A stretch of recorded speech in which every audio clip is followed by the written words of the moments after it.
जो नया अधिनियम आया है, जो लोकसभा में पारित हुआ हंगामे के बीच में, राज्यसभा में कल रात को 1 बजे, करीब 12 बजे रात को पारित हुआ हंगामा के बीच में, ये जो अधिनियम महात्मा गांधी नरेगा 2005 को रिपील करता है और एक नया अधिनियम बनाया गया है। इसके बारे में मैं कुछ बातें कहना चाहता हूं।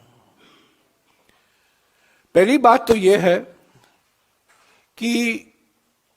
कांग्रेस के मुख्यमंत्रियों की बैठक जब गुवाहाटी में अप्रैल 2002 में हुई, 15 सीएम मौजूद थे गुवाहाटी में,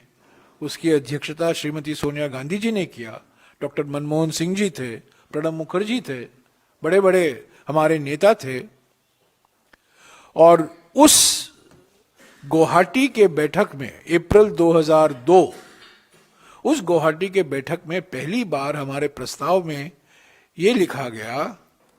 गुवाहाटी रेजोल्यूशन में, कि सरकार को, केंद्र सरकार को रूरल एम्प्लॉयमेंट गारंटी एक्ट लाना चाहिए। एक्ट, प्रोग्राम नहीं, स्कीम नहीं, रोजगार गारंटी एक्ट लाना चाहिए।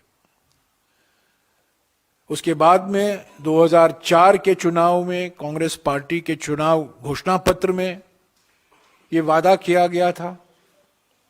कि हम रोजगार गारंटी एक्ट लाएंगे, कानून बनाएंगे 100 दिन का, और ये हमने कहा भी था 100 दिन का होना चाहिए। उसके बाद में कॉमन मिनिमम प्रोग्राम बना यूपीए 1 का, और जुलाई 2004 से लेकर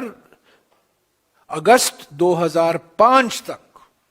यानी कि 13 महीनों के लिए इस विषय पर देश भर में चर्चा हुई। पहले एक मसौदा तैयार किया गया था नेशनल एडवाइजरी काउंसिल की ओर से, उसके बाद में उस मसौदे पर सरकार में चर्चा हुई, विचार विमर्श हुआ, एक विधेयक का मसौदा तैयार किया गया, पेश किया गया। तब के ग्रामीण विकास मंत्री रघुवंश प्रसाद सिंह जी थे, और वो बिल, रोजगार national rural employment guarantee act, स्थायी समिति को भेजी गई, और स्थायी समिति की अध्यक्षता कल्याण सिंह जी,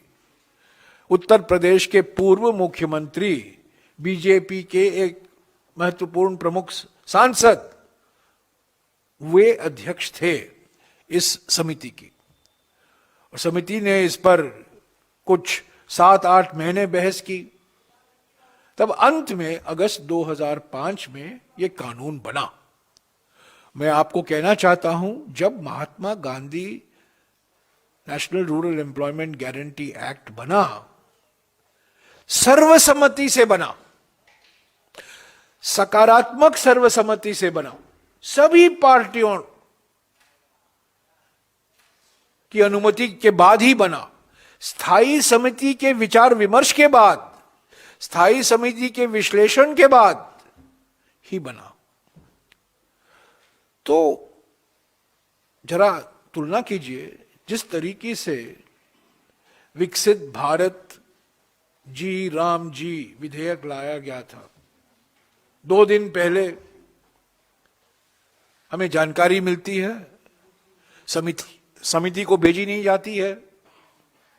इस पर हम संशोधन भी नहीं दे सकते क्योंकि समय बहुत कम है, और यह पारित होता है। मैं कहना चाहता हूं, पहला और सीधा असर इस नए अधिनियम का हमारे समाज के कमजोर वर्गों पर होगा, क्योंकि अगर आप आंकड़े देखें, ज्यादा से ज्यादा रोजगार अनुसूचित जाति, अनुसूचित जनजाति, पिछड़े वर्ग और खेत मजदूर और महिलाओं को ही मिलता है।